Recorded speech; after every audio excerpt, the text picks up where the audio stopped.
Please stand. Pledge allegiance to the flag of the United States of America, and to the republic for which it stands, one nation, under God, indivisible, with liberty and justice for all. Okay.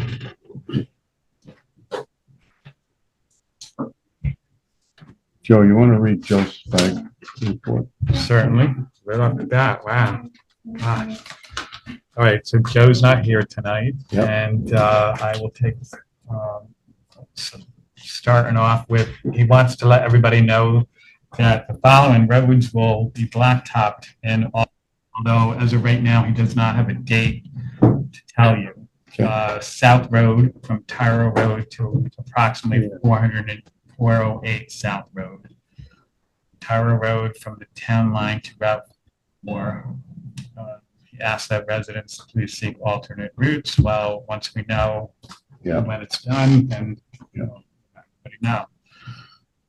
Ditching continues on dirt blacktop roads. We are clearing pipes and identifying ditches with delineators throughout the town. We have installed two 15-inch pipes on the north side of Tyro Road, readying for blacktop.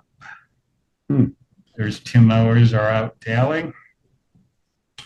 Bridge New York, Kathleen and Joe are working with Colliers, and we'll be meeting with DOT next week. That's on the 18th. I will also be joining them and in Lois as well. 2024 Silverado 3500 is updated. Delivery is now September. And that's it. And the only thing I could add to this report is we had, if everybody recalls, the Killern Road meeting, informative meeting, and we had a month. It was June 5th, so July 5th, we had comments that were sent back, and I'm sure everybody's seen them, and they seem to be halfway decent, favorable comments on what we plan on doing. So the next step will be to review with Colliers, the plan of action after the comments were made. So that's going on now. Okay. Great. Thanks, Joe. All right. You're welcome. It was actually very encouraging to see comments from people of both perspectives, and everybody felt very comfortable with what was recommended by Colliers. I thought Colliers' presentation was really thorough and terrific, and how they fielded questions from the public and had a process. It was really, really well done. They should be commended for how they organized that. I thought it was really well done.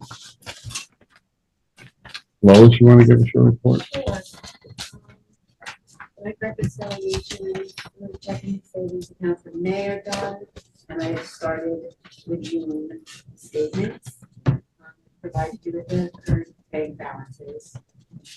Transfer station invoicing and receipts are posted. Residents have been using the Square credit card system quite a bit, so hopefully payments will be improved and not be quite as late. So there have been quite a few transactions. The monthly revenue from the Justice Court has been received through June, and I've received the building department's June report as well as the town clerk's. I have received the time clock, and I'll start preparing the system next week. So see how that goes. Schedule electrician too. Did you? Okay. Good. Okay. I filed the federal and New York State payroll returns. They're usually due at the end of July, but they're done. And I've set up the Bridge New York Highway Savings Account. So I will transfer the amount of the ban we received into the savings account, and this way it's a much clearer accounting. So I'll have to, if we incur expenses, the system only lets me use one checking account for each fund. So I will have to do a transfer from savings to that capital account, which I can't quite do to different checking accounts. I think that's just Other than I've been really busy and I know this is a really short report. That's, Okay. hey, We know you're always busy. that's fine. Yes, there were 70 paychecks yesterday. Yeah, I heard you cussing all the way along. The only thing, and Leslie's reviewed this with me, but I just want to make sure that we're all on the same page regarding Nan and, Mhm. Jim Stout. Jim Yeah, Stout yeah. and Alzheimer's. So we just want to have like a final tally of what, Sure. and I know they're going to send their final invoices, right? I think that they have, I mentioned that I thought it might be a good idea to set up a call with Jim, with Joe from Vanderwater, just because there were some questions, and perhaps Susan Meany or John Parisi, the chairs of those, just to, if they have any questions about the legislation, because there were different questions and interpretations, and then, So Could be more. there could be And- more. yeah, there might be one more hour Yeah. or something. I'd like to set that up. Yeah, Because But- they did do that budget adjustment from last time. Okay. They had a fund balance. that Yes. Can reverse that. but we will have the funds. We will, which is why we're hoping to get this wrapped up, because we will have them. I'm telling you that, right, Leslie? Yes. Yeah, We will have that that, was, okay? yeah, a big expenditure. Okay. And we know, so we will have, okay, Okay. all right. Thank you for that. No, no problem. That's the end of my report. okay, Sure, and sweet. that's great. I guess Lisa sent her report out to everybody, so she's not here. Okay, Jonathan, Okay, so for the month of June, there were 22 inspections and site visits, 11 building permits were issued, 3 were renewed, 5 COs were issued, 6 certificates of compliance. There was 5 expired building permits at the end of June. A building complaint I got was property right down by the monument was re-roofing without a building permit. So I contacted them, issued the stop work order. They came in, they paid the fines and fees, filed for the permit, that got all cleared up, and issued a retroactive CO. beautiful. We had our first application for a short-term rental come in.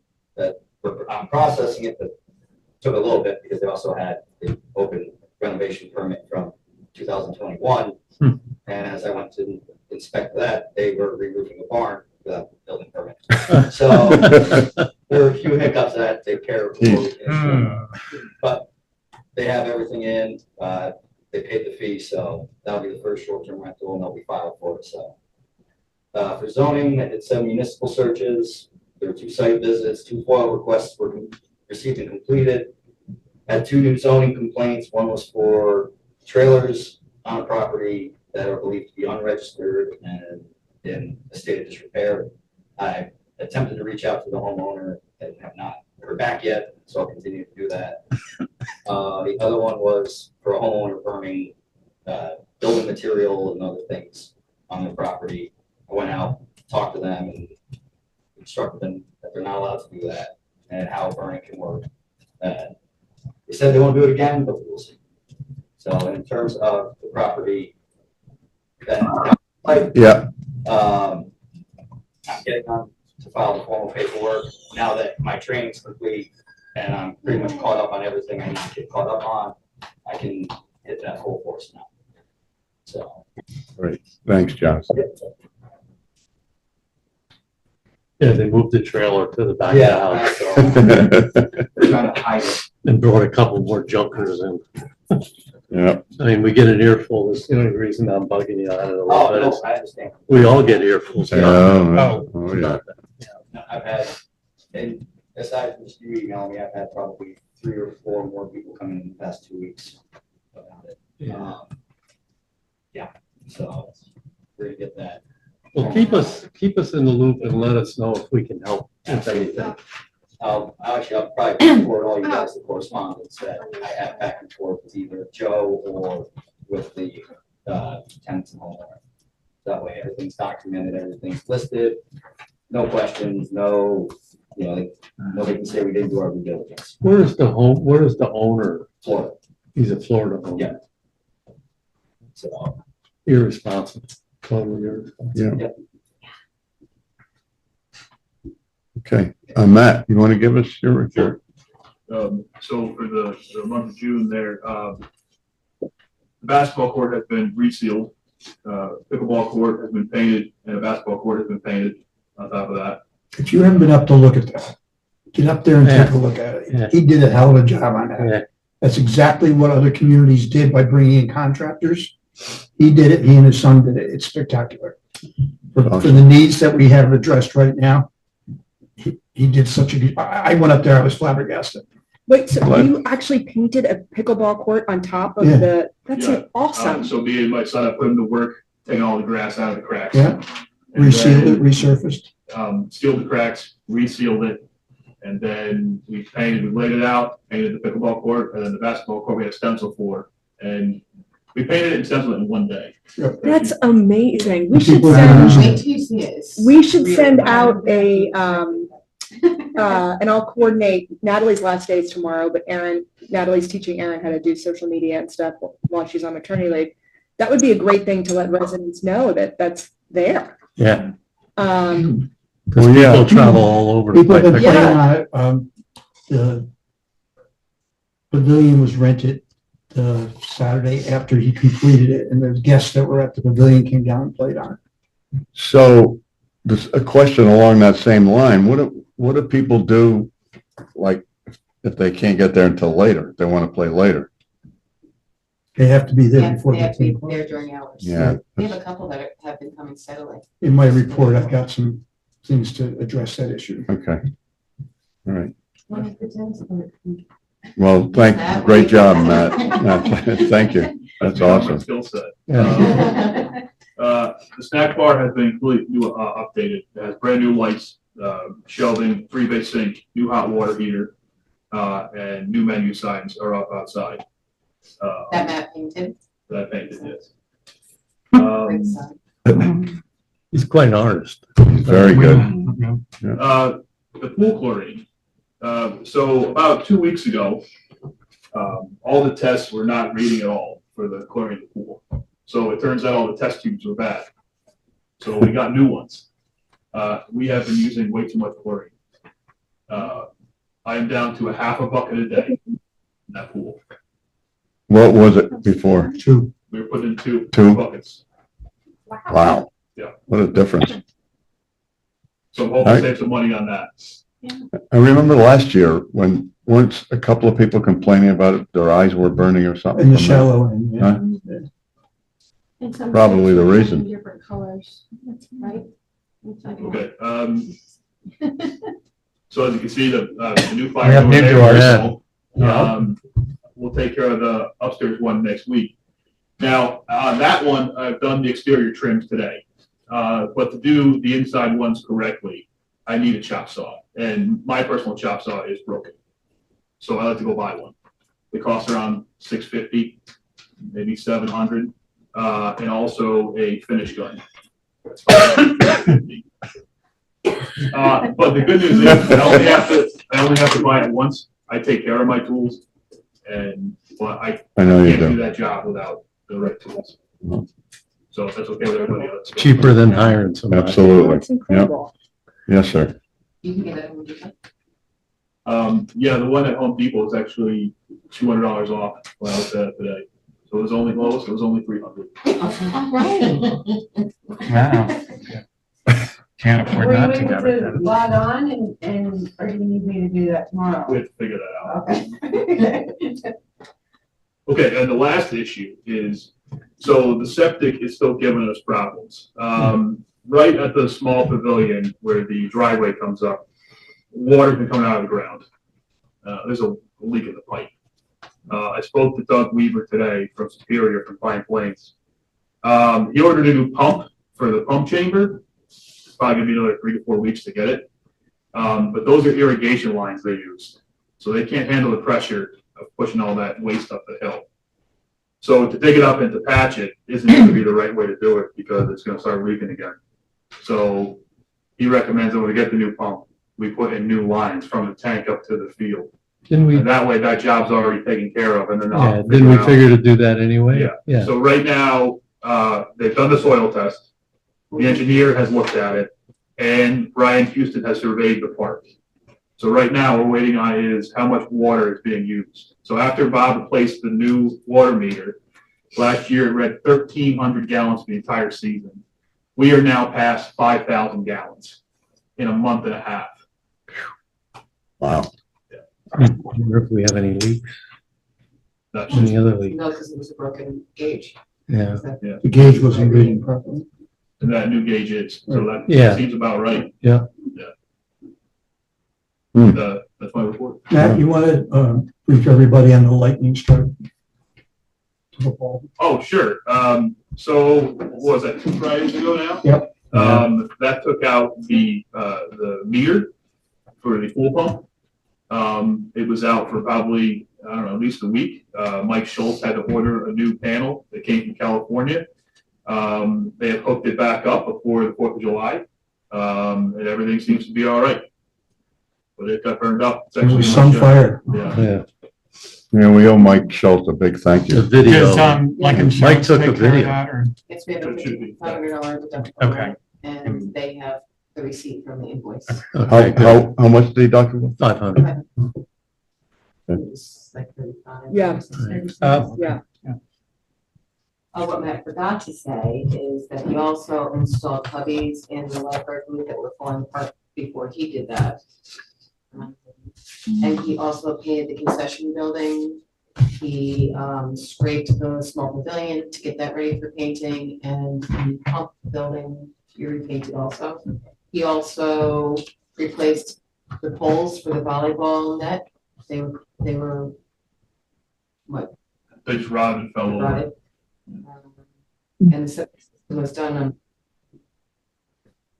Not to mention all of his weekly Regular stuff. mowing and weed whacking and adding, 5 more things on his list Yeah. every other day, so.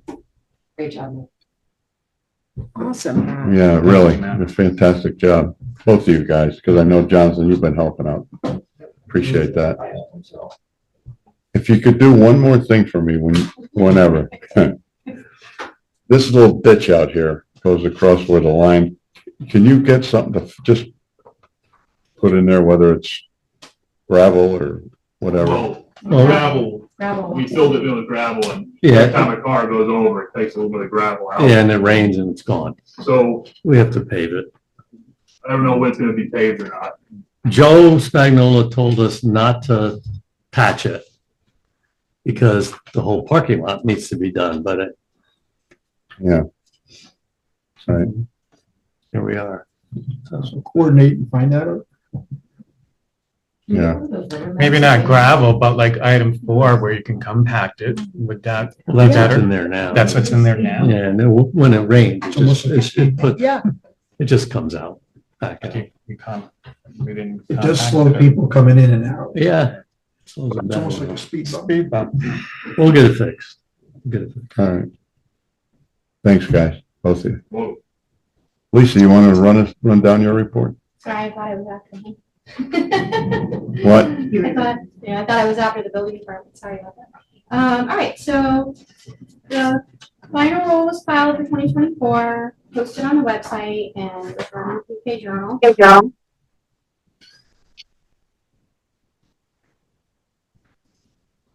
Go ahead.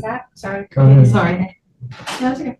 The new roll year was open this week, so we're starting already to work on for the next year, so. We're still working on some projects and tasks, like summer type stuff. But I don't really have a lot of time at this point now that the new role is open, but some of the other, like Catherine's still working on some, summer project stuff. Forestry is one of her projects, just cleaning up all the physical files. I did the server files.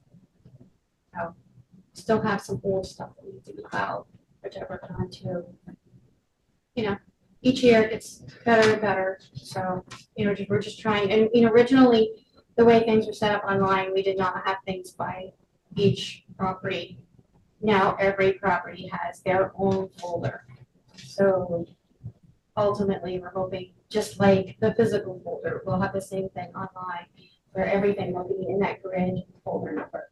So, and everything's by grid, because addresses can change, so, over time, so. So yeah, it's been, a big task, but we're slowly getting there, and that way it's just easier. You're not looking in this filing cabinet for this, and this filing cabinet for that, and it just makes sense to have it organized this way. Good. Yeah, and the data collectors, actually Claire is working on a lot of the condo developments in town, so that's a big undertaking. And then Michael's just working on whatever else I'm, giving him this ongoing through sales and reviewing things, so. And Kathy and Michael are gonna be both on vacation for a couple weeks this month, so. It'll be a little quiet on their end, so. It's a good month for them to go away. Just to add to that, we're doing the annual transfer, the vouchers in there from, to put into the assessor's reval savings account. Okay, So right. that'll bring that up to. Yeah. Good. That's great. That's great, yeah. Luckily, we haven't had too much litigation, a little bit here and there, but, hopefully. it won't be. I don't foresee us getting any this year, but it's hard to know because the grievance notices were sent out. They have 30 days from then to file an Article 7 or a small claims court proceeding. So it's still going to be the end of this month before I know if there's potentially any litigation that's going to be coming up. Fingers crossed. Yep. It was kind of quiet this year, so. But you never know. We did deny some people, so you just never know. I always have a question for you. Yeah, you know that's that. okay. I know, I think Are I'm we just getting- looking at you. Are we getting cooperation from the village? Are they sending their stuff over regularly? I've gotten a chunk of stuff from them already for, actually, some of it was for the tail end of 24, and they gave us a little bit. I'm sorry, 23. 23 and 24, and I'm thinking roll years, because roll years are a little different. And then we got another bunch from them not too long ago, but my understanding was that there was a process starting in January where it was going to be more of a continuous flow, which I have not seen that happen yet, but we have, and they did it on their own volition too, where we got some. Okay. Wasn't it bunch of them supposed to be already. on like the computer where you Yes, could just I- go on and? Right. Yeah. Well, my understanding was somehow they were going to be doing it on the computer and just sending it over a lot more frequently. I mean, I was. Like, Because there's a lot of action aren't you going on able in to the just go village. on and download, or they have to send it? A lot of- I'm not That's kind of the sure. way I understood. There's a lot of That stuff that going could on. Oh, I know there be. They have not told me that. How that's supposed to be transmitted Okay. over to us. Right now, it's still just by email. Okay. And then we do get some physical sketches from them because some of it's just too big to scan. So somebody usually delivers them over here to us, or I run over there, or vice versa. So. But yeah, there is definitely some projects going on in the village. It seems like it's picking up a little bit. I don't know if John spoke about that, but it seems like we're getting a few smaller projects going on now too. I mean, for a while, it seemed like they were all really big ones, but there's a few smaller properties that have been purchased that supposed to have development going on starting this year. So that's a good sign. So you're getting the cooperation from the building department to your department when, Are you, well, in our town, it's never an issue. It's the village really, where this process hasn't really been very smooth. Yeah. So we've been trying for quite some time. Bob has been helpful with that. He's trying to, speak to the mayor and see if there's some way we can get it on a more regular basis. But I was just happy to get another chunk of them this year because sometimes it's not till later in the year before we get anything from them. So that's good. I'm hoping the game plan is still to get it to us on a regular basis. That way we're not getting hit, but Yep. 6 months at a time. That's a lot of work. Thanks, Lisa. All right, any other questions? No, Thanks, Lisa. thank you. Absolutely. Dan, you want to give us your report? For my programs, you have the financial report from the other programs that we're running. Yep. We have 111 kids registered for that, and the C2C program, which is like the CIT program, has 11. We have after camp clinics, which we have a 2-week basketball clinic. We're in our 2nd week for that right now, and that's Dave Jackson that is doing that clinic. There's 11 kids doing that. This week started the first week of 2-week arts and crafts clinic with Jenny Strang. That has 12 kids that are attending that. And then there's another 2 weeks following that have 8 kids signed up. We have a mega tile clinic that I'm doing for this week. That's for younger kids, kindergarten through 1st. And then we have a pretty exciting one. It's called Life on the Stream with Trout Unlimited. They have about 8 people from Trout Unlimited that are going to be teaching the kids about the water and the bugs that are in it, the flow of the water, and how to tell when the water is healthy and what kind of fish you'll get in your water if they have certain kind of bugs. So that's pretty cool. They're going to learn how to fly fish and tie flies. They're also at the same time going to be checking the depth of the reservoir and the temperature, and they can give us some tips on how to better our reservoir. So this clinic that they're doing, we're charging $50 a head for it, which is really quite cheap, and I'd like to donate it back to them because we're starting a relationship with them, and we'd like to donate some money to them so that they can help us again. That's okay. Good idea. Yeah. I think that's a great idea. Run it by you so that Yeah. we're not quite sure how to make that How happen. to make that happen. Because they're not invoicing us, we're donating it to them. I'm not sure. if we can do it. Well, how are you collecting it as part of the, We already did it through our software. Registration fees. I have to figure that out. The simplest way might be to invoice it. Yeah. Just Because give the I'm not money sure back if to you them. can donate. Yeah. They've never donated. I think government agencies can. But there's ways you can do it. That's Well, I'm gonna get that to, through transactions. They can donate to us. Well. We can donate out. So how that doesn't make sense. So fall soccer is open for registration right now. We also opened up registration for this Christmas spectacular.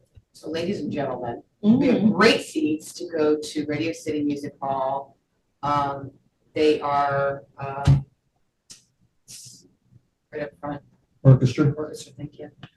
Pretty decent seats. We are selling them for $150 for residents. That includes the bus trip there also. For That's non-residents, terrific. Is that for Yeah. everybody? That's not just for seniors. That's for everyone. That's What day awesome. of the week is that? It's a Saturday. Okay. It is November 16th. That's why the prices are so good. It's a little bit early, Yep. but it's fantastic seats. And already we have 13 people that have signed up for them. That's Wonderful. awesome. I just advertised for it. Yeah, I just 2 days ago. how many can you have? 45. What? 45. That's incredible. It's really good. Yeah. The CDBG grant, we're waiting on a contract from Joe so that we can send it out to that. So that we can get going on the town building. So, Joe is on if you want, ask him anything. Joe, can you hear me? I can, yep. So those contracts that we can send out to the construction company for the grant, Yes, have those? yes. I wrote an email out to you today, and I didn't have a chance to send it. I was gonna forward you the original email I sent you with the documents to see if that was enough Right. contract. If not, I can go to Danielle and I can figure out what else you would need. Yeah. No, I think it's enough. Yeah, I think it's enough. Give me a deadline. Tomorrow. How is, They can't is start Mon, until after camp ends, which is August 2nd. yeah, But we want to start lining things up with them so that they can possibly come and take a look at it because they've never seen the site. yeah. How does Monday do? That's perfect. All right. That's a deal. Thank you. Designated composting toilets, I spoke to Pete from the composting toilet company, and he said that second week in August, we should be getting composting toilet. Right. We just have to work with Joe to get that hole dug and everything set for that. Lifeguards, okay. So we're still low on lifeguards. And they all thought they could work 6 or 7 days a week, but they're starting to slow down and burn out a little bit. So I'd like to propose to close the pool on Tuesdays because it's a pretty low day. And that way we will give the lifeguards a day off. And it's not. And that will save us time for them. You talk to the concession guy about that? I have not, but they kind of know the deal. Well, might even benefit them not to be there. Otherwise, it makes cost them more money to be there. Their restaurant is closed on Sundays and Mondays. Yeah, sorry. Talk to them, see what he said. They can pick a day if Mondays are But I good. think, burnout's an issue. Plus, there's not a lot of them, so the rotation is pretty rapid. And in all of them, instead of rotating people off during the week, by having them all off in one day, you just take care of the whole issue. And everybody's back the following day refreshed, Yeah, I'm fine and they with just that. keep going. And if you Yeah, look I'm at your good. numbers Monday to Friday, the beach is kind of not that active. The weekend is the most active right now, but I support her idea. Especially as you get through the months with this heat and all this. To Those season kids are ticket critical, holders. they're critical to the safety on that beach, and if they're not alert and fresh, we're running a risk. So maybe see what day, it probably makes sense to line it up with when the concession is closed, maybe Monday, I don't know. They might like the fact that they're closed. They have one day closed. See what they say. You can adjust it, but I support the idea. Yeah, One day, give all the guards off. Our season ticket holders gonna squawk. Want I money know, I back? was also talking to Mike today about when we stopped sales for pool passes. I think that we should probably stop that.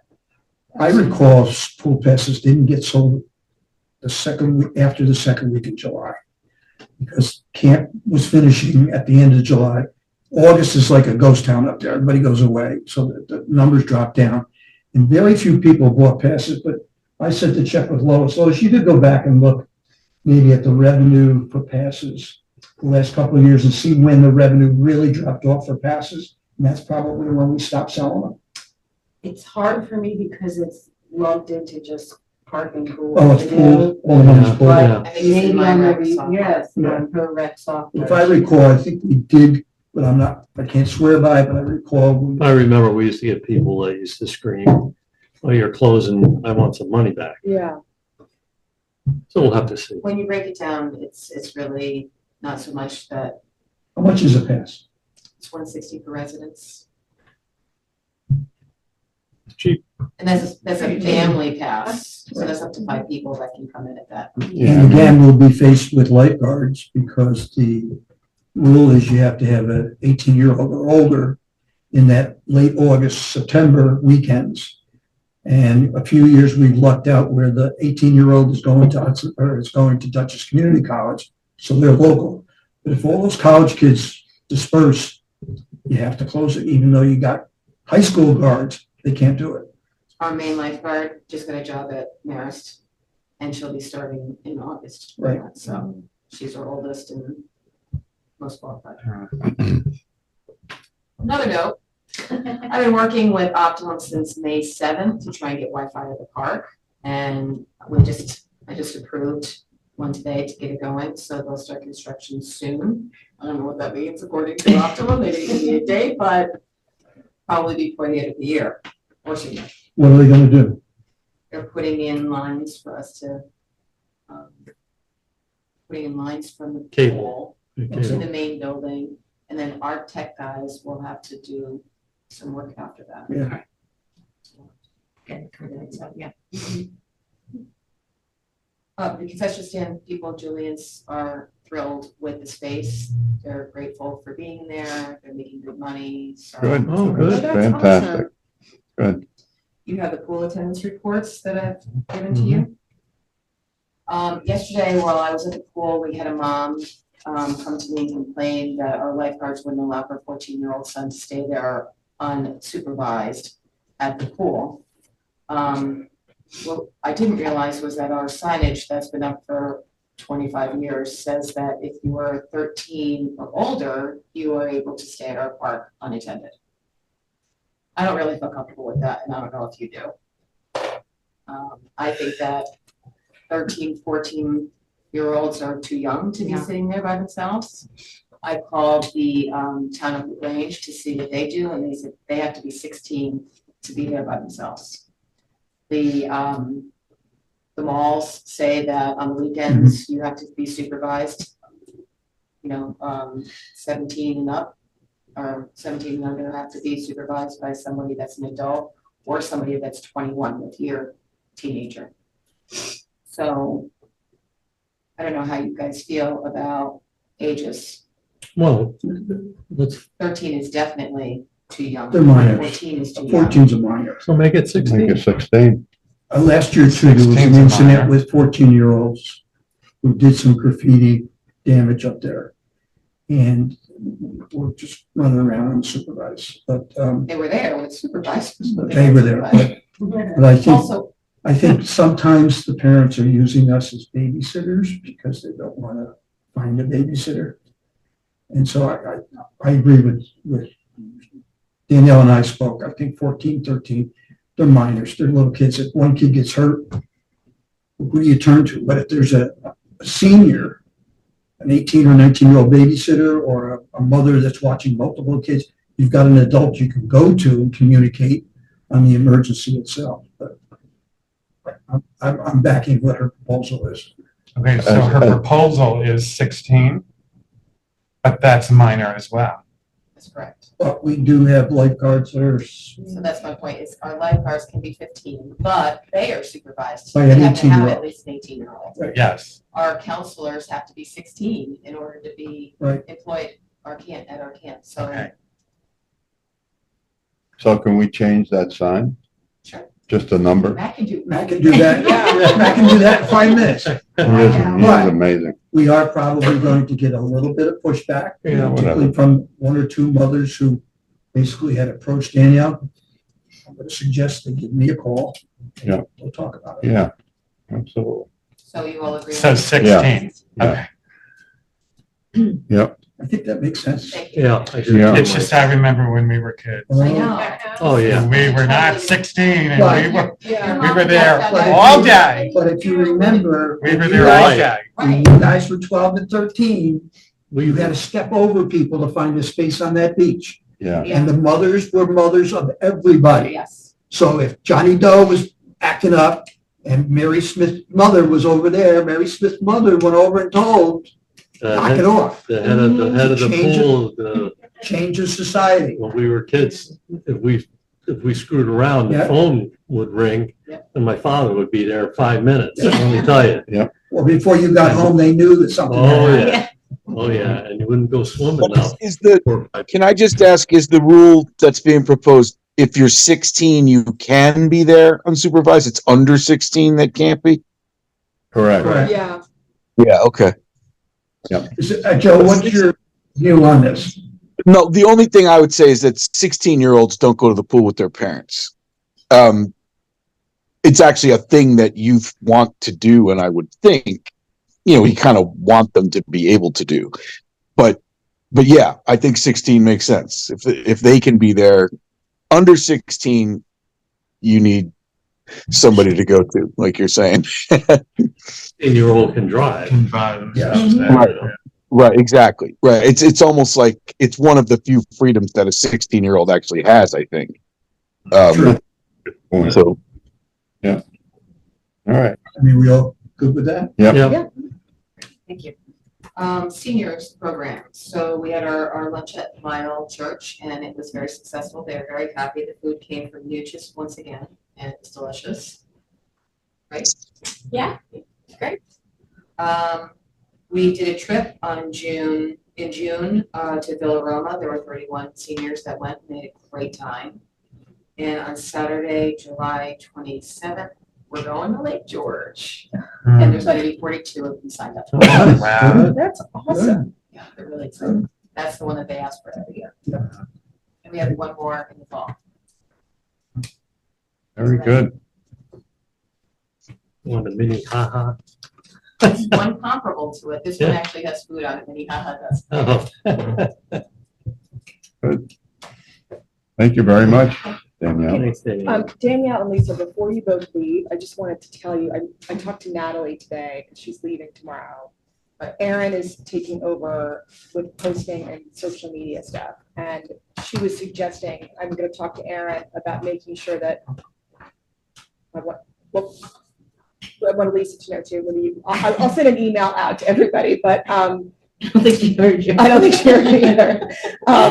Which is fine. And I have to let Kathleen know too, because Natalie was saying that you all will go down and ask her to post stuff, and that, you know, Erin needs to just let you all know when she's going to be here, just to remind you whatever you want to have her post on Facebook. Like, I think we should post this pickleball thing and Christmas spectacular. If there's anything with the assessor's office, the highway department, we should Get her just posted. like make sure that Yeah. she knows to contact you and you know to contact her for the Her posting. email will be in that email that you sent out. Yes. Great, okay. And I'll give you her cell phone too. And I'm gonna see if she can just be like have a set schedule of her hours of when she's coming in for her hours. So I'll talk to her about that. And she'll be in tomorrow. I'm gonna come in tomorrow too, just to check in with her and Natalie before Natalie leaves on maternity leave. Yeah, it's scary, but we're gonna be. I know. So just to make sure that they're coordinated. Danielle, how late will somebody be able to use the pickleball courts? Late in terms of months or what time of the year would, how long will they be open? I think Mike's gonna talk I'm about gonna that. talk Oh, about you how are? we can Yeah. secure the place. Yeah. Oh, okay. All right. Okay. Well, Mike?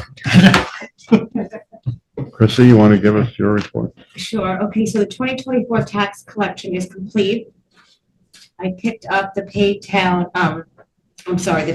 roll today. It'll be on the clerk's counter in the office for viewing for residents as of tomorrow.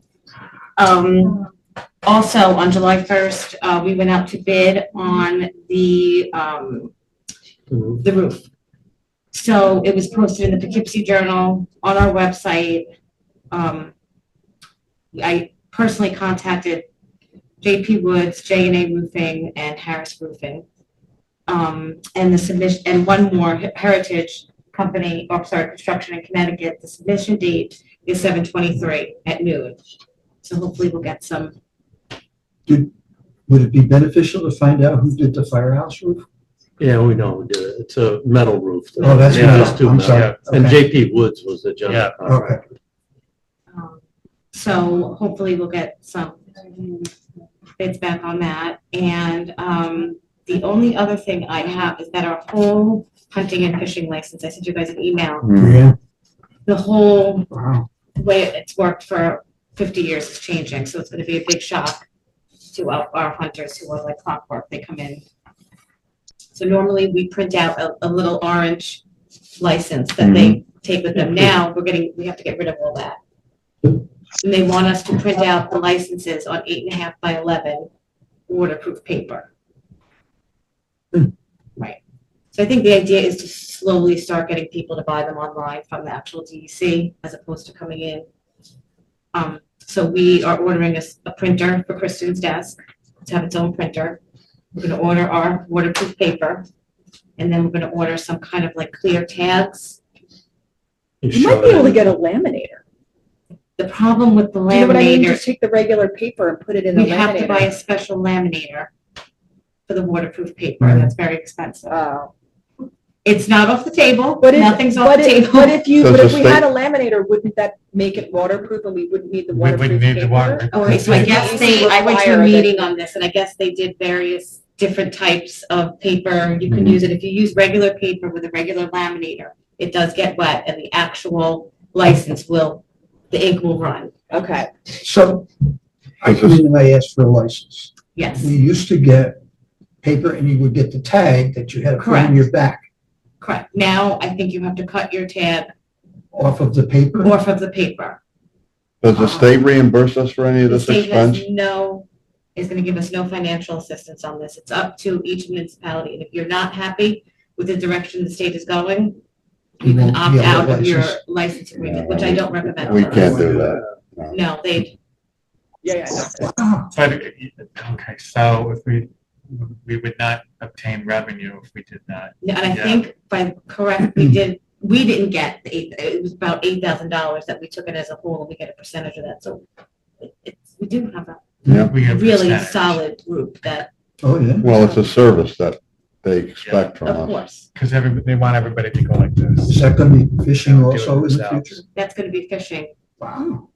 so. I mean, they And want to hunting? download it. And hunting, so this, I have to have this set in place by the beginning of August. Yeah, well, it's Just because, when these guys come in, I wanna be able to, Yep, here's your hunting yep, license. Yeah, yep. the small game starts Yeah, September, I think. so it's gonna Probably. be a transition for them to figure out how to, Wow. Well, yeah. So did you research the paper? I did, it's very Special companies probably. Yes, it's very expensive. so if they went online they would have to do the same thing? They would get the same result, the same They would get the paper? same result, yes. However, we It'd have be had, mailed to them. it would be mailed Yeah, to them from the right, state. right. When we have a couple of people, it's very difficult to buy the hunting licenses. It's Yeah. not very easy. Oh, I'm sure. So we've had hunters that have bought them online and it didn't work, and then they'd come into us and then we call for Yeah. them and we void the online and then we do Yeah. the license in there. So I think So Off the is top of your head, somebody, how many do you think we do annually? quite a bit, couple of hundred, yeah. Do we really? Yeah, because then we have our local Yeah.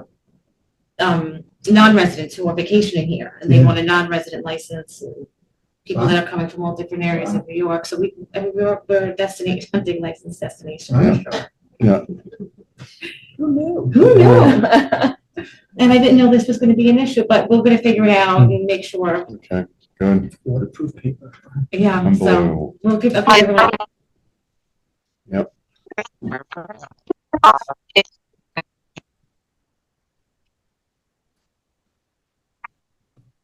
It's probably Joe, I don't know if you're, Joe. I don't think you're muted.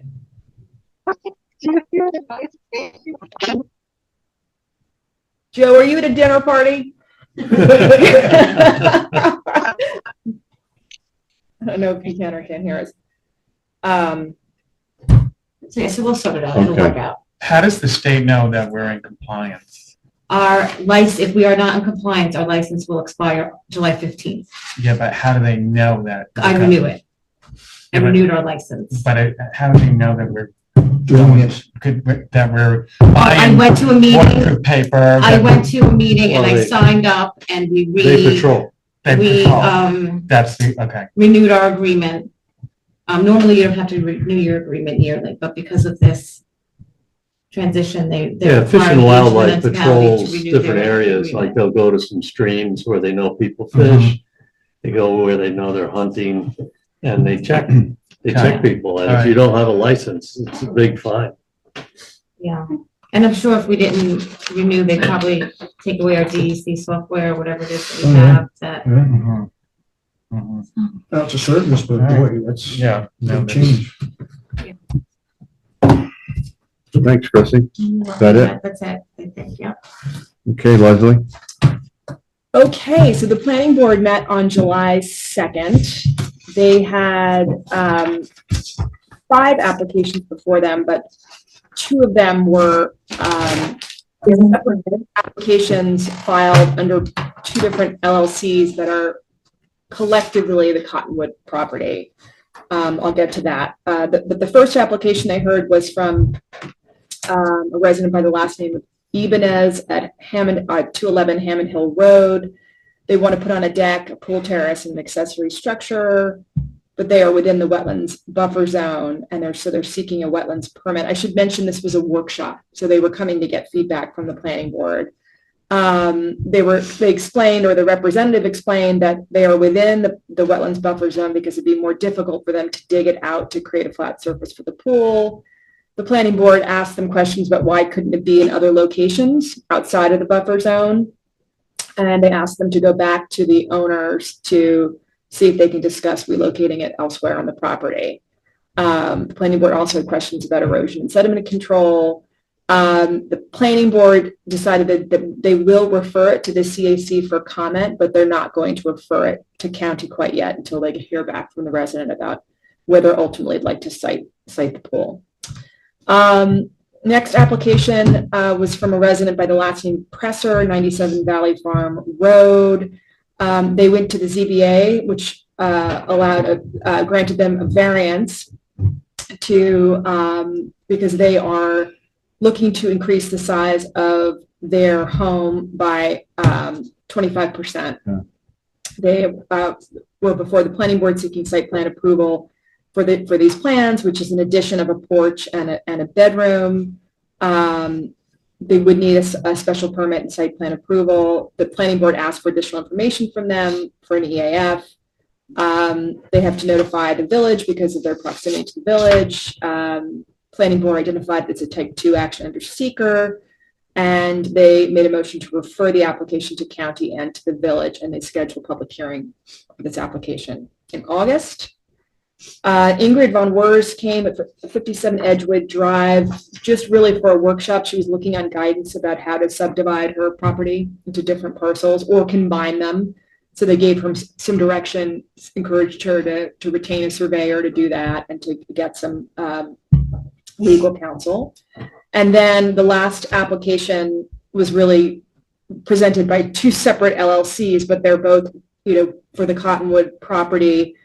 Their engineer here was present along with the owners. It was a workshop. They were looking for feedback. They shared that they had initially wanted 40 rooms where the training center is and 10 where the motel is, because they're very aware of some of the environmental concerns on the motel site with wetlands and habitat.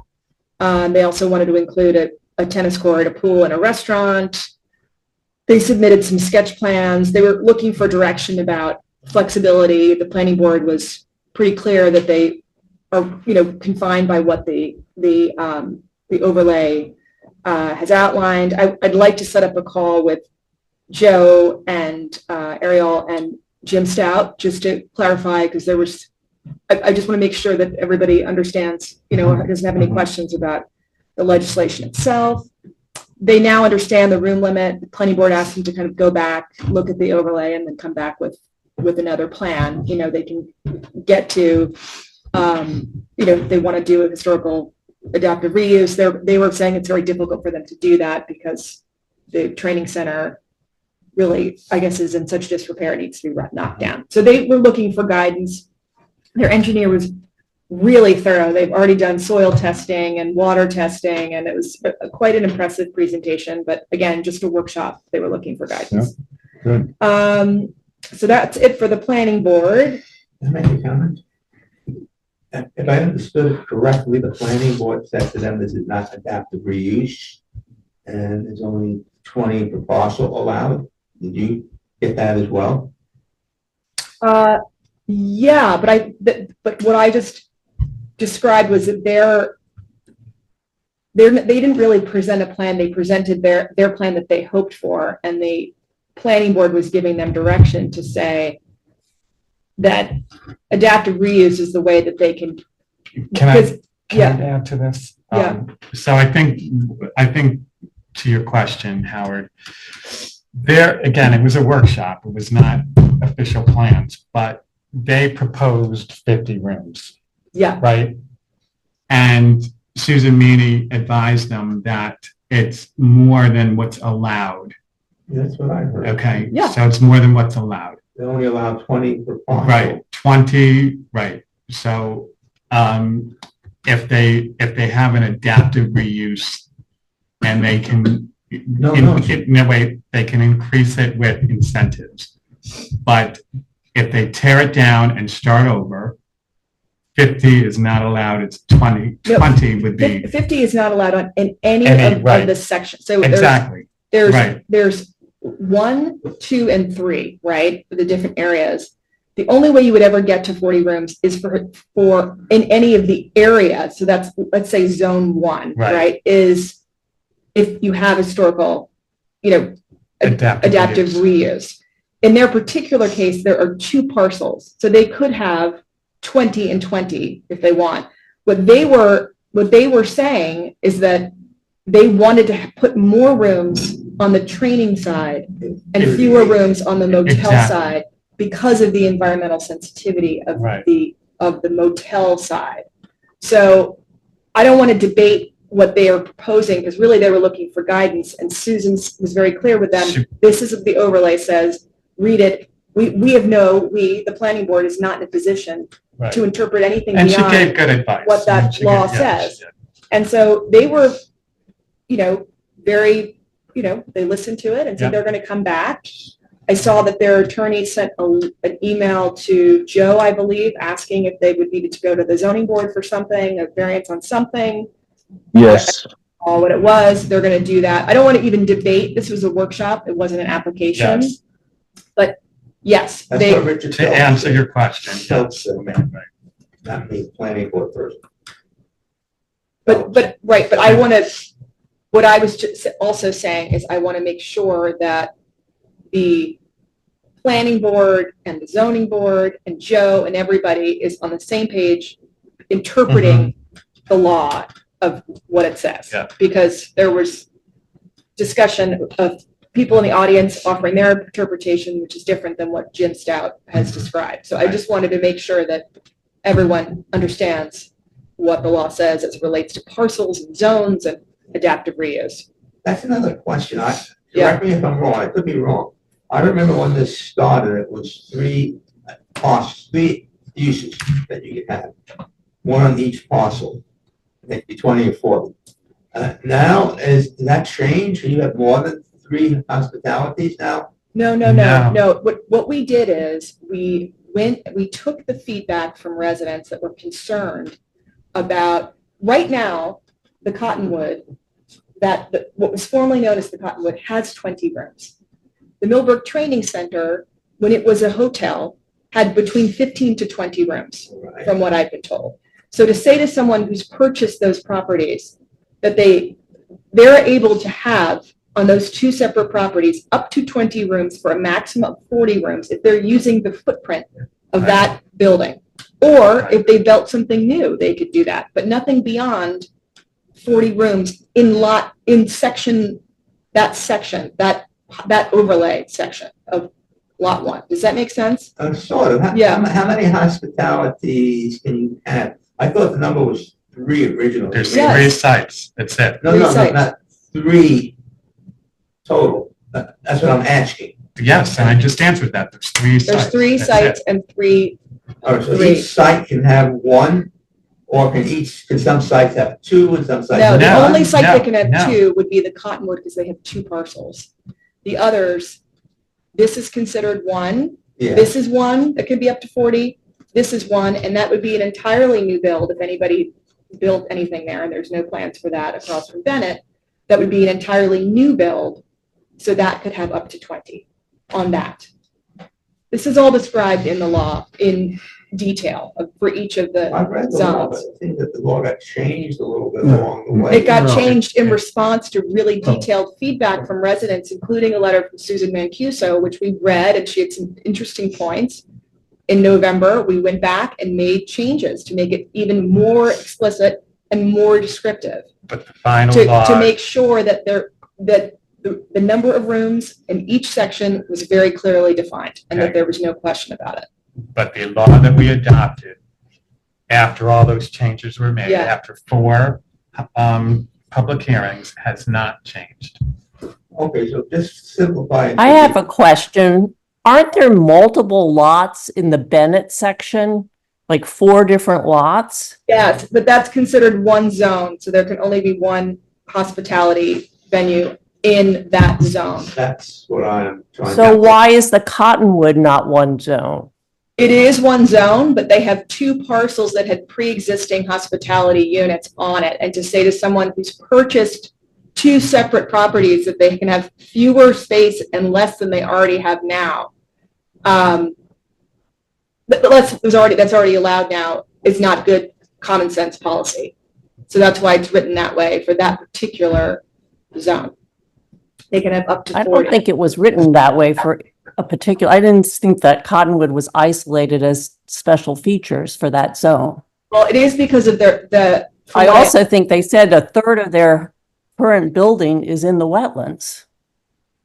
So I think as this moves forward, a Tonight, lot of I this will think- be meet. upper zone. Joe, do you want to answer this? 'Cause I actually Yeah, I don't just think, in a public first of hearing. all, yeah, this is a report on what happened at a workshop meeting. So it's not a great venue to discuss the details of this application, or even really fair, given the fact that they are going to come back with, I think with modifications based on our discussions and based on a deep dive into this zone, which requires some real, any professional who's advising somebody doing something in this zone, and our firm and all of you as a application goes through this process in this zone. This requires really careful attention, and it will get really careful attention in venues where there's an opportunity for public comment and professional consultants will be able to weigh in. It's a little, it wouldn't be right to discuss in great detail how that code section pertains to each lot in the town where it might be applicable. I think the report you got tonight is a really good report on where we are, and I really think it's best to leave it there for now. They have a very good team on their side as well, and I'm sure the public will be well informed, as will the boards, as we go through this on this. Thank you. May I make one? Lisa. There is something that she's leaving out, which is an important point, which is. Is she me, Lisa? Yes, Okay. is that the applicants seem to be sort of generally accepted that they would not be able to access either of the properties from the road, and that it would likely be necessary to access the properties, both sides. The training center, because it has a shallow entryway currently, and the Cottonwood, using the old names, the Cottonwood property, because of the existing topography in front, so that it would be on Fowler Road, which is also not consistent with the zoning law. That just seemed to be. Yeah, so what they did bring that up, and that, so they can seek a variance for a different entrance. They were saying that around that curve, and that was a change that we made. The main entrances have to be on 44 in response to residents being concerned about entrances being in residential areas, which was response to College Lane. They can seek a variance, and they're going to have to do traffic studies and all of that anyway. And so to have an entrance in another location, if there's a safety issue that warrants it. So there is a way to address that concern, which was a concern of their engineers that they raised. Okay. The CAC met, I'm going to pull up their minutes because I was not at their meeting.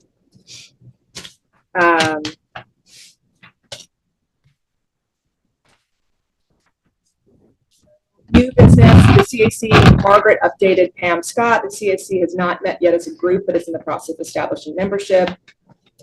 Leslie Heaney and Schneibel have been working on certification steps with a consultant. which I'll report on when I get to the CIC update. Next item includes moving forward with a pilot program to establish community composting.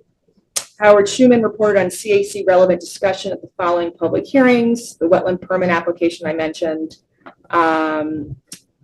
This is Howard's report. I'm just reading it from the minutes. Construction in wetlands buffer may require a wetlands permit. Steve Marino would have to come and consult on that. And this is a quote. The board should consider whether the application could explore realignment of the new structure so as to not be so close to the wetland boundary. I would recommend that the board ask the applicant to consider this or show why it's not feasible. The Nelson workshop, 2 properties on Fowler and 44. I don't call this from, there's a different. Nelson is Cottonwood. Oh, That's okay. And then there. 7 Fowler Road, formerly Cottonwood End. Mhm. With regards to both properties, the planning board noted several issues that will need to be addressed in eventual application. Advised the plans would not be eligible for adaptive reuse of building status, reducing the maximum number of rooms allowed. Wetlands remain an issue as to total parcel coverage and setback requirements pertaining to accessory infrastructure such as pools, parking, and restaurants. An additional issue raised was regarding road entrance on Fowler Road, which needs to be in alignment with scenic road designation. 7 Fowler Road, again, these are Howard's comments. Copied from documents provided in application, quote, the project seeks to remedy the existing nonconformity of its current structures to That's not my residential. comments. That's the comments I took the Commercial. comments that the applicant. Oh, I see. Okay, sorry, I thought it was quotes from you. And wetland setbacks. It says, okay, then the minutes are confusing then as to, Yeah, it says in the minutes, and maybe that clearly. and restore viability, hospitality use of the property in conjunction with its adjacent parcel on Fowler Road. The project, respective of this property, will result in 8 end suites built atop upon the conforming portion of the pre-existing motel foundation. This is their, again, I think just to Joe's comments earlier, they were kind of throwing out their ideas and their plans, and there were, a new accessory use structure for fitness, small group training, a pool and a tennis court. Additionally, the intent of the new site design is to incorporate a significant use of native and or deep taproot plant species to further improve the site for better erosion control, runoff reduction, water conservation, natural drainage, and permeability. 2647 Route 44, formerly a training center. Okay, copied from documents provided in the application. The project seeks to remedy the existing nonconformity of its current structures to residential, commercial, and wetland setbacks. That's what I was referring to, that they wanted to actually reduce the size of the motel part of the Cottonwood, known as the Yes. Cottonwood, in response to the fact that some of it is in the buffer zone. They're trying to be more environmentally sensitive. And of course, that building is grandfathered in, the building Yes. itself, because it was built before the wetlands law was in effect. The pre-existing conditions of the current structures on its property in both degree of nonconformity and physical disrepair make these conjoined structures not viable for substantial adaptive reuse from an economic, environmental, and structural perspective. Project aims to retain as many viable and conforming foundational elements as possible in the new structures and to repurpose any structural timbers that are deemed sound.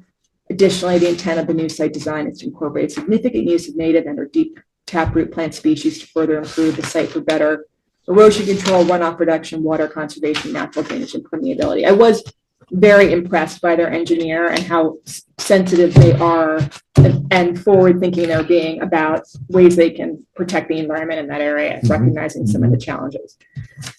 So that was those applications. And then there was a report, maybe also from Howard, on the Town of Washington board meeting where Chris Mailman, as member of the public, proposed a reclassification of zoning on his property. This issue will be revisited and further information is available. So those are the minutes from the CAC meeting. Okay.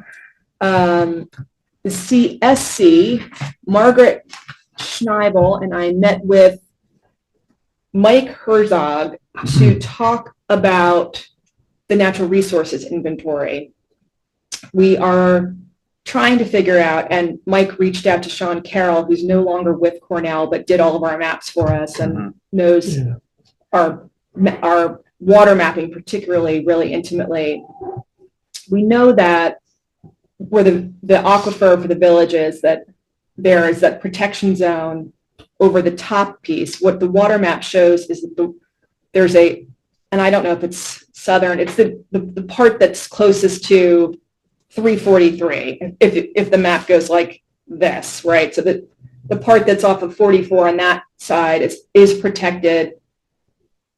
And according to Mike, when Mike was looking at the map, all of it might be, like all of the runoff area, there's the aquifer, and then there's a yellow zone around it, which is all of the water runoff area that feeds the village's water source. That whole part of the runoff area we know is protected as part of our code Right, now. right. The question is, now that we understand the full spectrum of where the water is the entire area protected? We don't know, but it should be if it's not. Sure. And so we're just making sure. So we're looking at all that. Then we also met to discuss how the town CSC can work with the village's CSC. Margaret and I worked with Cornell on doing a full audit on all of the steps that we've taken so far towards bronze certification for our Climate Smart Communities initiative. The village has done a ton of work, but they haven't submitted their documentation yet for their bronze certification. And so we can also work together and get credit for each other's initiatives. So as being part of the same town, we're not part of the village, but the village is part of our town. So for example, today when I was signing invoices, we have our new LED lights up at the park. I made a photocopy. I can submit that for credit, and the village can also graft off of that. So we talked about, Margaret's traveling. When she gets back, Mike was in contact with Sean, getting the village's CSC and our CSC together to talk about how, getting all our documentation together so we can get the most points possible. We think we're very close to bronze certification, and the village feels like they're in good shape for that too. So we'll keep you posted on both of those things. And composting. So our CSC's goal for 2024, which is to develop a composting program. Colleen Howland, who's part of the CSC, is very passionate about this. She's done a lot of research on it. Other municipalities do it. Sharon does it. And I know that Danielle has some interest in it and doing stuff at the town park with it. We can do stuff with the kids with it.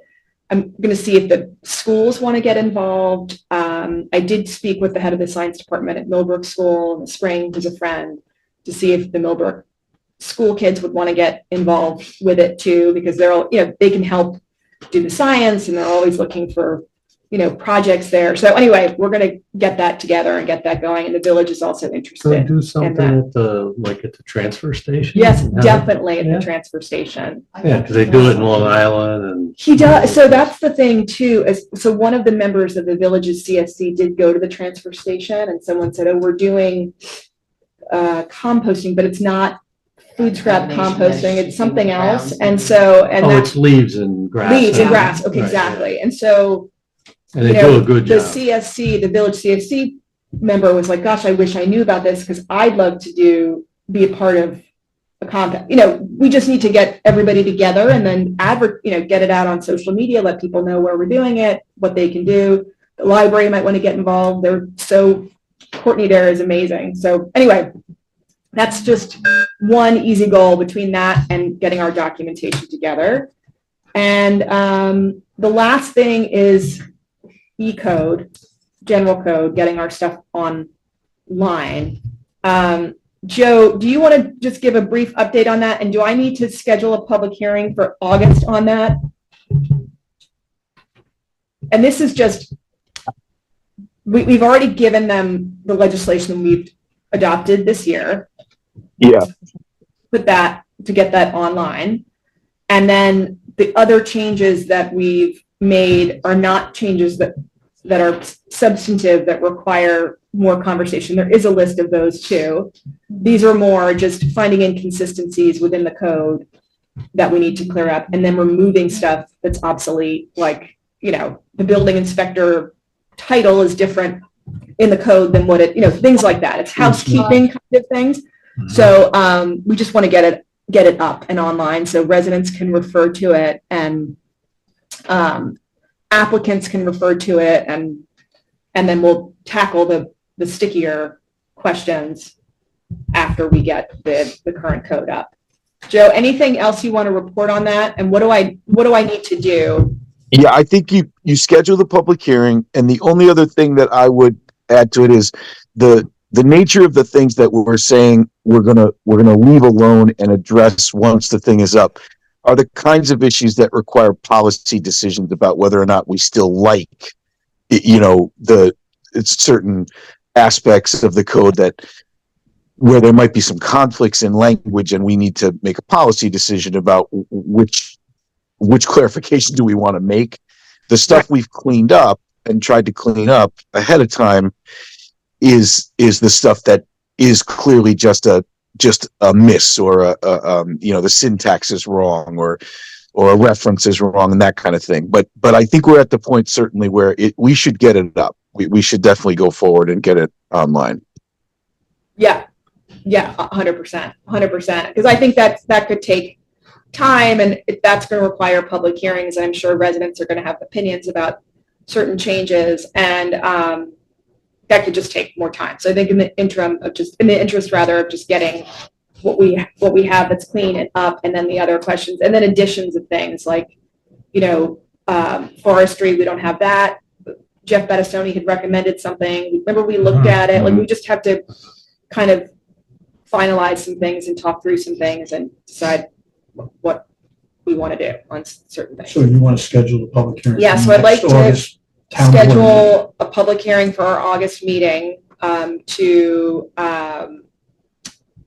look at the changes that we are proposing, and you have that document, Joe, right? So we can give it to Chrissy when she advertises for the public hearing, what those changes are, so residents can look and make comments. Yes. Okay, great. So do I have a motion to set a public hearing for the E-code? A second? All in favor? Aye. Great. And what time did you want that at? It'll be at the next board. At our next board meeting. Okay, it's Regular time. okay. Yeah. I mean, it really is like So I have a question. We're doing, inconsistencies, but you never know. People have, so we're doing some changes. Is now the time to bring Mabbittsville up to date with Mabbittsville zoning, or another time? That would probably be listed along with the other ones that have to be pulled out to take substantive looks at. So you could add that to that list of those that need to be looked at individually, and perhaps even hold public hearings on each one. Who knows how complex they are? Yeah. I mean, I do think the Mabbittsville question, because I think that the board decided, this is before my time, to set a schedule for comprehensive plan review. That's true. Like, that's a big enough question and community conversation that you might, like, that might, I don't know what that process is going to be, like a survey, because that's kind of, what is the vision for that area, right? Well, I don't think the vision is going to change much. I just think that the restriction part of it has to, and we have to take a look at allowable uses and keep an eye on our aquifer. The restriction was put in, I think, and I know that it's really problematic in how the code is written now, because it's confusing and it's hard to achieve that 2-to-1 balance, right? Which is for every one commercial property, there has to be 2 residential.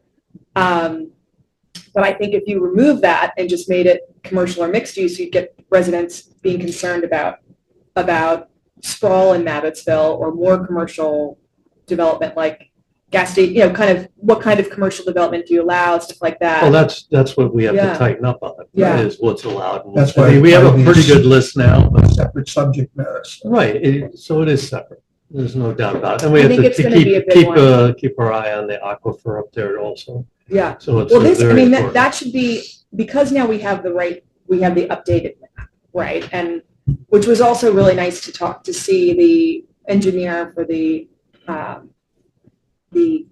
Cottonwood, wasn't an application, but workshop. She said, I wasn't aware of that habitat stuff. We're gonna look at that, so I'm glad that they're looking at that, and we're looking at that and what we can do to make sure that our code is properly protecting now what we know is the runoff area there. Right. So anyway, so I'll get back to you on that, but I think the stuff and I'll circulate with all of you the memo that AKRF did, but it was stuff like, how do we want to define Yeah, I how many think we- parking spaces, we have it. based on, like those ones, like forestry, things that I think are definitely require conversation and public's going to have input on, but it's not as, I don't know, I just could see Mabbittsville being a bigger I agree with you, and I think when we do the comprehensive plan review, Yeah. it might be the time to do it. to do it, yeah. I just don't want to, No, not We need to address it. address No, it it's, I know at the some planning point. board is, there's constantly a conversation because it's difficult to always meet that 2-to-1. And you know what the intent was of it, and is there another way to right, and we've, in the Address past, we've ignored it in some instances, so. Yeah. Right. That's it for me. Sorry Thank about you. that. Thanks. Took a little longer than That's I okay. anticipated. That's great. Bob, you want to give us yours? Well, the roof we already spoke about. I'm hoping that we get some interested parties, because a lot of roofers you talk to, they don't want anything to do with prevailing wage. So they don't bid on anything that has prevailing wage. So I'm keeping my fingers crossed that we get some good bids on that.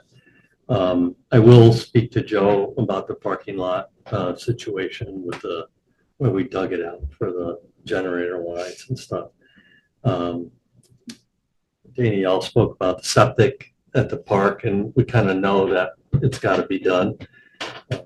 It's old and it's there. It just needs to be rejuvenated.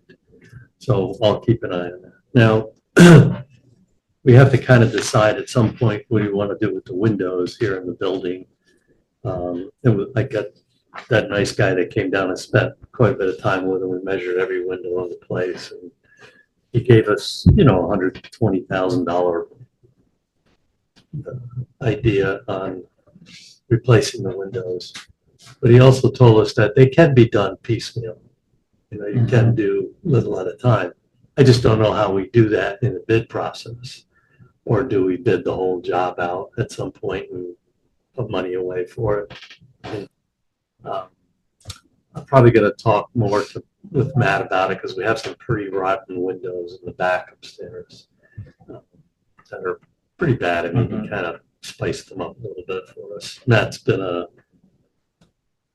it's miraculous how you get somebody that can do all this work, Bob, I'm sorry to interrupt you, but I'm wondering, I know I've said this, I've been meaning to look into it, but I feel like this would be something we could absolutely get grant money for because of the energy savings of having new windows, right? Yep. So we should look into So that. let's, Yep. and Mike was just flagging for me, and our town, the magazine had some, the state has released more money, and they had some I other read grant that, information. yeah. So let me Right, look at so yeah, that. there's no rush in that. I just, it's something we have to look at, and now we have Yeah. a rough idea. He also said he could bring a sample down sometime that we could look at, things like that. So we'll just keep that in the back of our mind. We're working on that. I kind of dropped the ball a little bit on the transfer station about using credit cards for the commercial user and stuff, but I'll get back on that. And that's something that Lois thought was very doable. And so we'll get it done, see if we can tighten that little disparity there. I did meet with, I told you last meeting, I met with Joe Gross from Marshall and Sterling about our liability cybersecurity policy. And our limits are kind of sparse. They're not where they probably should be. He was away for a while, now he's back. He's working on a proposal to up these limits. And he said he would come and talk to us at a meeting and explain stuff to us. So working on that too, that cybersecurity. We do have we have a good policy. It's just not, the limits are not high. And today, you see what's going on in cybersecurity today. It's a nightmare.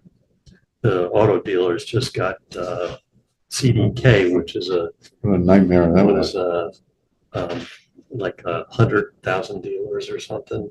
There were 15,000 that were affected. 15,000 dealers, and the big dealers too, where shut it down. Yeah, You couldn't do anything. couldn't do anything. And it's, some outfits out of Russia or Yeah, they were Eastern European. something. Yep. It was a ransomware. Ransomware, yep, millions of dollars. Yep. Yep. So hopefully they don't look at Millbrook. Yeah. Washington too well, but we're working on that too. And then really that's about it. I've talked to Matt about, the furnaces downstairs and the need to, service them. He's talking to a few guys that, because we need to get a resident,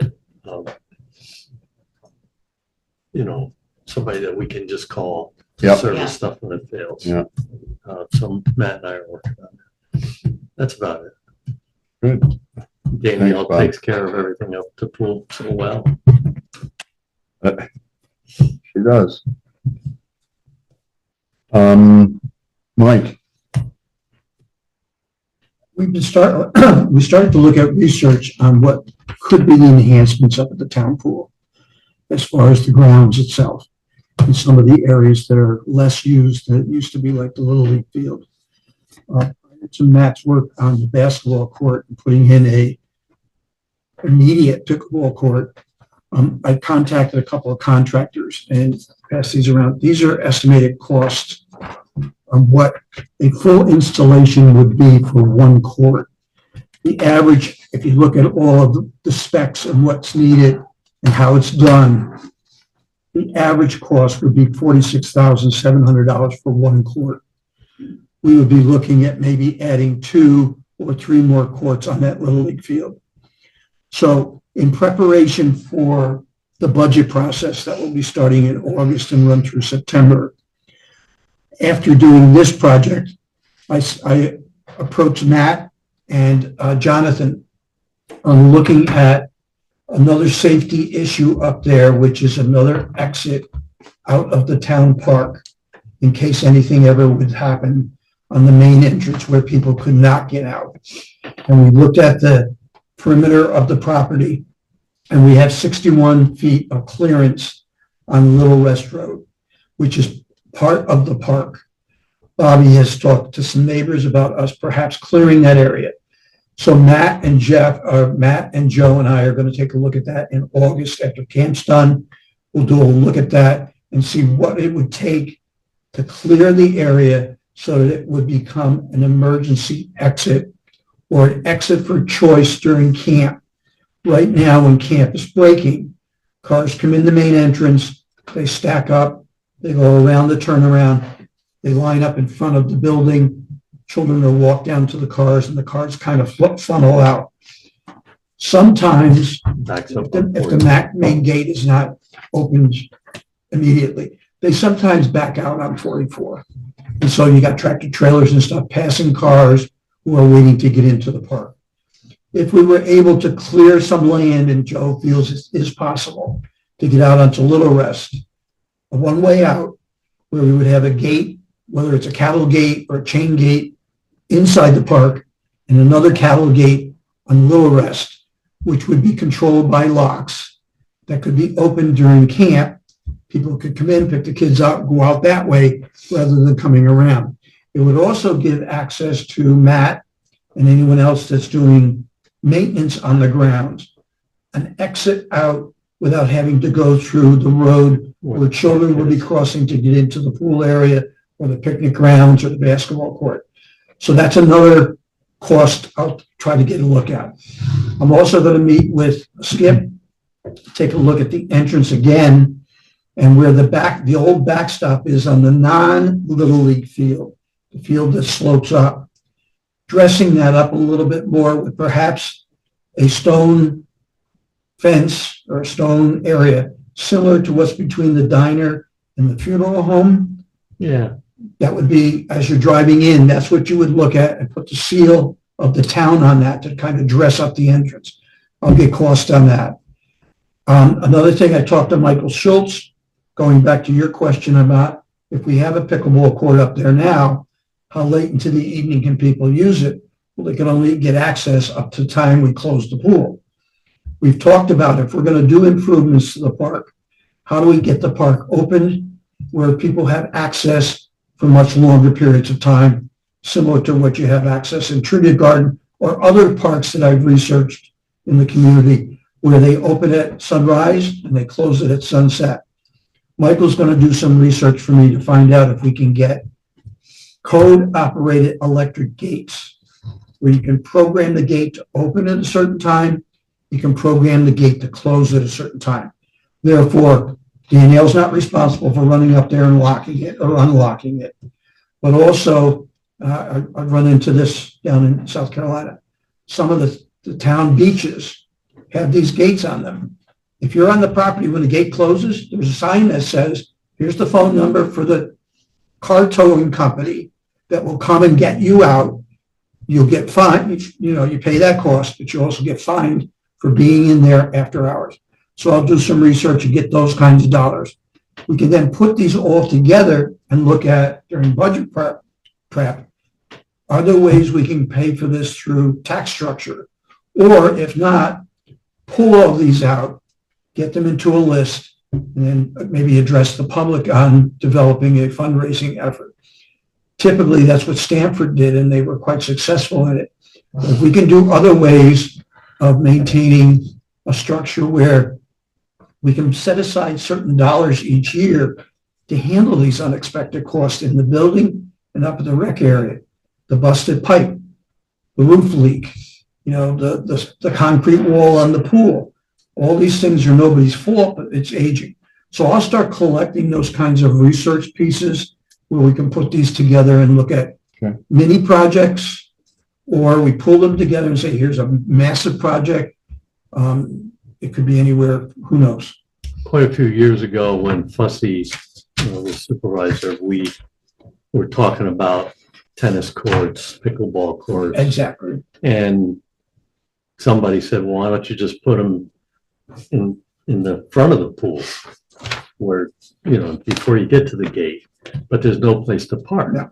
I mean, there's quite a bit of room in that front area for maybe one, possibly two, But you've got a lot of area. Inside. Oh, no, we've got tons of land inside, yeah. And also But that side entrance, is a great idea. I did go to see Lynn Bailey, and, Lynn is aware that is the town.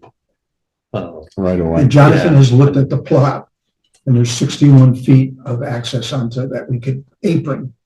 He was concerned how close we were to 44, because then you got to get the DOT involved. Yep. But he thinks and Joe's going to take a look at it too, and just give us a kind of idea of what it would take. Sure. But as we get these projects together, access, and that's why it's good that Danielle's people are keeping track of the number of people that are using the facility on a daily basis, because you want to look at outcomes. You don't want to say to people, we're going to spend, don't quote me, but let's say we're spending $250,000, but only 50 people use it. That's not cost effective. So by building in, by 24 months access to the main building, so we'll build up that file for you. As far as the court, Lois informed me today, we finally got the final on 2023 from the court. The state kept $16,000, almost $17,000. The village got $5,300, and the town got $32,000 in 2023. Currently, as of June, we've collected $26,000 for the court. So almost half of the year through. Oh, that's So encouraging. 2023, we got $32,000, are you sure? Well, that's not net. That's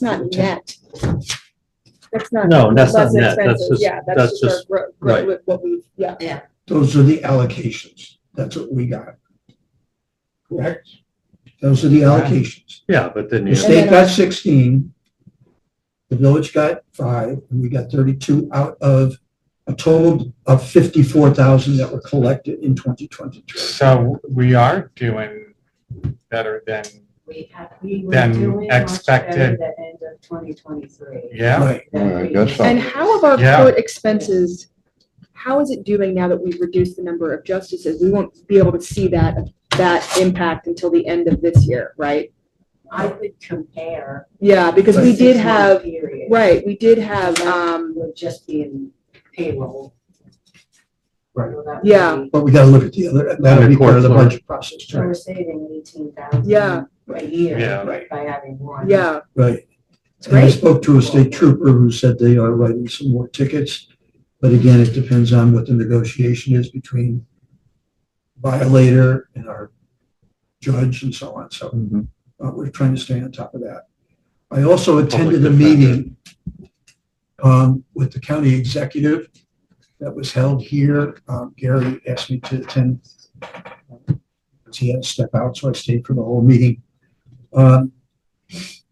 Sue Serino reported that the county is really looking at enhancing their water systems, their sewer systems, and that's one of their priorities.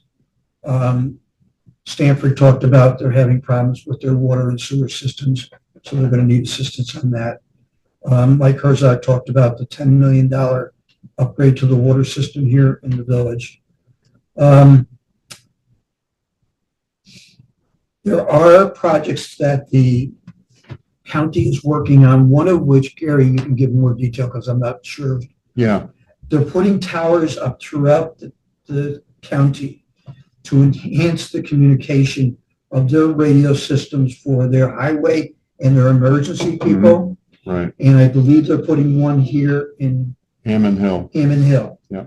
We made the suggestions to Sue Serino of approaching Verizon and Optimum, to see if there might be an opportunity for them to put maybe some enhanced systems on those poles that will Oh, help that's us right. get service Yeah. in areas that we can't get service for. Hammond Hills, way, way, way up in Chestnut Ridge. Chestnut Ridge. Yeah. And an Maybe just one of the example, highest points, is Yeah. that what they were thinking? Yeah. Yeah. Well, there's a example, cell tower on Christian Hill Road, which is on but 343. even with the current systems that are in place right now in the town of Washington, there is no service up in the Mattisville area. As Danielle reported, we have to have our own service put into the rec area. The people living across from the town pool get no cell phone Terrible. service. Yeah, It's a danger. It's an Yeah. emergency situation. I was up there by accident, not accident. I happened to be driving by and noticed somebody was trying to get in the gate Saturday morning. He couldn't get in because he couldn't recall the code. I tried calling Bobby on my phone. It rang twice. My phone went dead. I had to reset my phone once I got out of the Mabbittsville area. It actually knocked out my Sirius radio system in my car because you can't, it just kills everything up there. And crazy, that's isn't it? not safe for people up there. No, It's not at all. horrible. So maybe this could be an option if the private companies would adhere to her request, but fingers crossed, maybe Yeah. something can get done up there, but it really is a need. Mhm. Yeah. It really is a need. And I don't think Hammond Hill will help us because we already have one on Christian Hill, which is closer, I don't know, but it's not as high. right? Now, we do know that when Optimum came in here last time, they were talking about putting those little antennas you see now periodically on the Yeah, poles. little white It boxes. seems to help. It's not helping Yeah. people for stationary cell phone or whatever. Sue Serino also mentioned that, and I mentioned this to Kathleen up in the highway department already. If we have a problem with one of the county roads, whether it's access or something going on those roads, and they're not responding to Joe's request, she has a number that if you call her, she'll get to them right away and get us the assistance we need. Oh, great. So. Is that also open to residents? Like, or is it just for the municipality to reach out to the county? Municipality. Yeah. And then she also talked about there are serious problems within many towns in Dutchess County right now dealing with stray dogs and the SPCA and placing those animals in protected areas because the SPCA is not taking them anymore. That's what I saw. Yeah, I read that. Right. Yeah. And then she also addressed just very briefly the need for the 24/7 ambulance care in most communities. And Yeah, that's a big the problem. mayor mentioned to us that the new budget, Yeah. cost is coming forward to us. Yeah. Big. So that's all I've got. Yeah, okay, good. Thanks, Mike. All right, sir. All right. ZBA, Yes, ZBA did not meet in June. Therefore, I do not have a report. Oh. Okay, Joe. Let it slide this time. What can I do? Right. Okay. Anybody else have anything? I did have something I forgot to Yep. mention. Sorry. Go ahead, Lisa. No, you go. And the CSC. What is that? CAC? the CSC is Climate Smart Communities. Oh, CAC. So where is it on the website and who's on the committee? It is me, Margaret Schneibel, and Colleen Howland as of now. And we are talking with the village about how we can work together, whether it makes sense to have one or two separate. And it should be on, I don't know if it's on the website or not. It used to be, or it was before we switched over, so I haven't checked to see, but happy to do that. That would be great. And then it would have on there the numbers and teams. Yeah, we, Margaret and I have met. We have not set up a meeting yet with the village because she's traveling. So yeah, we don't have a set meeting schedule. It's not like the CAC where there's a set time every month that we meet. It's a task force. It's not a standing committee. But Yeah, it's not on even the as a website. task force. It's not. Should it be under boards, commissions, and committees? Yeah, it should. And if it's not, we'll put it there. It was on the old website. I don't know if it didn't make it over when we did the change. I don't know. We'll look into that So- tomorrow. It's possible I'm just not seeing it. but- No, No, I Chrissy just- just said it's not. She just Oh, checked. checked. It's- Okay. Yeah. Yeah, no, because I was confused by CAC and CSC. Yeah. And I should say Pam Scott and Shannon Ledoux are liaisons for the CSC, which is, Pam is the liaison. Shannon is on the village's CSC, but she'll sit in our meetings sometimes so she knows what's going on. So they're not joined. No, they're not. They're not. But we talked about perhaps doing that. If it makes sense to do that, but the village has their own initiatives that they're doing because they do, their street lamps and the things that happen in the village. We have initiatives we're doing at the town park and here. So where we can find collaboration, we've discussed with Mike the possibility of perhaps combining, and I think where we landed is let's have a meeting all together and see what makes sense where we can work together, like on a composting program, for example. It takes a lot of work to get all the documentation together for certification. We've already done quite a bit in the past 2 years that we've had it. From charging stations to trainings that give you points and credits. And so we just finished an audit with Cornell where they went through all the things that we have done, they've already completed, things that we have in progress that we're doing. And once you do that, you can get certified by the state. The first level of certification is bronze certification. And once you get that certification, it gives you access to different kinds of state programs and grant money funding. So to do other things. So for example, new windows, like if we had bronze certification, our application is going to go higher in the pile than another municipality that doesn't have that certification. The state gives priority to those municipalities that are changing out their light bulbs or putting in electric charging stations, doing some of the things that the town has done over the past 2 years to that effect. So if we, Doing a natural resources inventory, you get credit for that. Like those are all things you get credit for. Our building inspector has gone to green training so he can advise residents on different types of building that this Jonathan didn't, but James Finley did. So we get credit for that. It's like, so there's a bunch of different things we you can wanted get credit. to- And there's a whole website, if you want to go look at the state's website about what you get credit for being a climate smart community. And we are designated as one because we passed that resolution and did that. Now we have to submit all the documentation of the things that we have done. Like today when I photocopied the invoice for the new LED lights, we have new energy saving toilets, all the things that we've done, we can get credit for. The village is in the process of doing that too, because Jen Glasson's done a lot of work. She just hasn't yet put all of the documentation, submitted it yet to the state, which is really cumbersome, which is why we engaged Cornell. They were offering that service. It was about a 6-month audit that Margaret and I did with Cornell, where they went through every single thing we've done. We would have a full grid of everything we've already done, everything we're working on doing, and everything that's a longer project that we could think about undertaking. Public presentations on that. Remember the young lady came Yeah. and she gave Yeah. a presentation. Yeah. She did. So She did. I have a So I question. understand if you Yeah. do this with the village, then you, Share points. right, so you're gonna get that certification much more quickly, yes? Well, I don't, we haven't sat down with the village yet to see all of the things that they've done that are separate from what we've done, that just apply to the village. For example, your street lamps, things like that. But we do know that on things we've already collaborated on, like the electric charging station, we can both get points for that. I think that we can give the village points for things we've done at the park. And I think that we can get points for things the village has done for with their street lights, for example.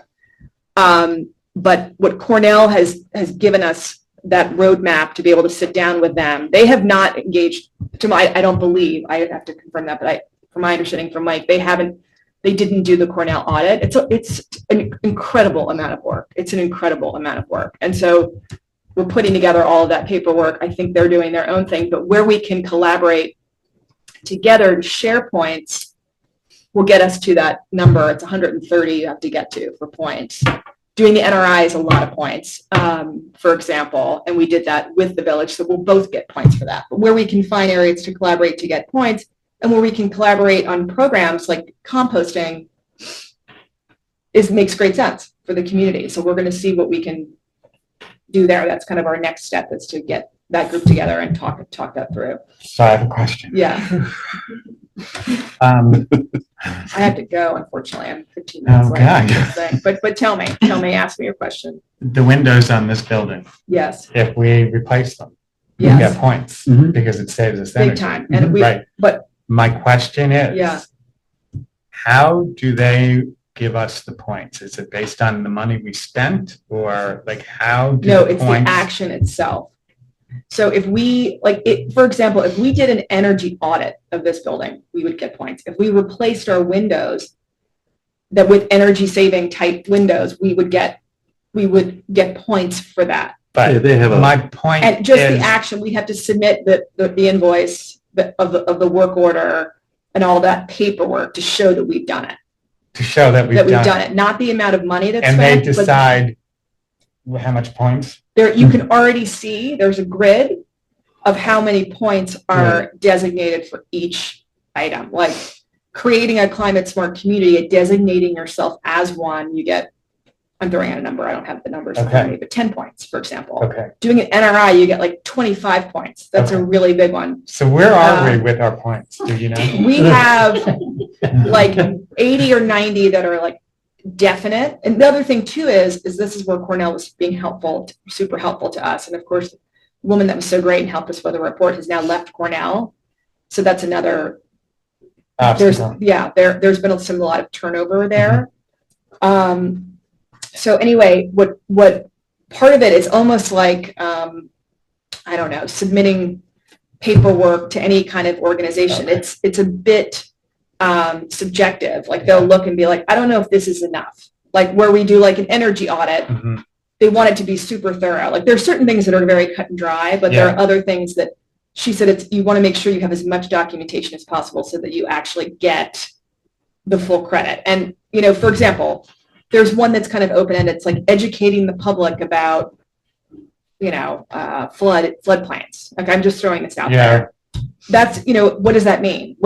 They would want to know, like, did we have an open house about it? Did we have a lecture about it? And did we do enough in their view Yeah. to satisfy that item? Mhm. So we have about 80 or 90 points that are totally completed, like our electric charging station. There's no argument there. Our light bulb, we just did the LED lights there. We've done the LED lights on our street. Our street lights are two. The village has a lot more, for example. And then there's stuff we have in progress that we, are working on, that I think are now almost in the completed category. And I have to look at that list, but that's what Margaret and I are working on, is trying to get that in progress list, So we completed. need how many points for bronze? 130. 130, and we're at 80-ish? We're confirmed there, but we have, in progress, we have a lot of things that we think that we can That we're waiting on? wrap up and finish. Okay. So, we think we have enough to get to bronze certification by January. Okay. And it's kind of ironic, because you have to do all this, and then that opens you up to the possibility of getting funds, but you've already spent a lot of money. Yeah. Yeah. Well, we haven't, the thing is too, is like some of the funds, like we can still get grants. It's just we don't get priority on them. But, like when we applied for the grant to do the NRI, we asked the village and the village joined us. Then we reached out to Clinton. Clinton joined us, and we were successful in that because we went a little bit above and beyond and got 3 as opposed to 2, right? We could have just applied with the village, but we really wanted to seal that deal and had through Clinton in too. So the more that we can, and that didn't cost us, didn't cost us anything. We got the grant to redo stuff at the pool before we had certification. So the fact we're working on it and we're in contact with the DEC and they know we're working on it, we're I think we might be successful. We could try for the windows, for example. But even so, the fact that we've done that training with Cornell, the audit, we get points for doing the audit. We get points for doing the bridge audit. Did we apply for points for the electric car station? Yes, that's one of the things we're going to get credit for, and the village will too. But we're still waiting on that. What do you mean? No, we got. No, that's in our completed. So we did. But we get have credit. to, what we're working on now, and Chrissy's helping and Natalie, and we had a meeting, the 4 of us with Margaret, the 4 of us all together. Was there anyone else there? I don't know. Going through, like, we got to find that resolution to submit that. We got to find. Yes. That's why I photocopied the lights. I owe you guys the list that I need to, of exactly what we need from you, and then the stuff that Margaret and I have.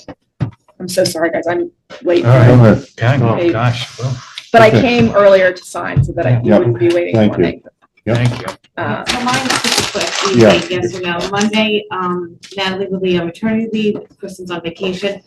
There is a very important, training from 9 AM to 1 PM at the Farm and Home Center, right down the road. I'd love to go. I don't want to so much close the office, but kind of close it for like marriage licenses, dog licenses, and Lois is okay to do transfer station. So we'll post what we're Yeah, able to that's do, fine. but Yeah. I don't want to leave you guys stranded, but I don't want to miss the, Plus, Chrissy, you've Want got me to come down? employee training coming up too, right? that is the next day. That's Tuesday. That's Tuesday at 9 AM. What if someone can't attend that? If somebody can't attend that, I do believe it's online and they can watch it on their own. Because you're gonna do ethics, Yeah. you're doing, sexual harassment. And I think it's violence in the workplace. Yes, there's 3, I That's think. right. I'd have to double check, but. And all employees have been notified of that. That's Tuesday at The 9 AM. 9. Okay, so we're good for Monday and perfect. Yeah. Thank you. Okay. All right. Anything else? What? We're all going to the farm. I know. There you right? go, Mr. right? Ner- yeah. That's right. Dinner.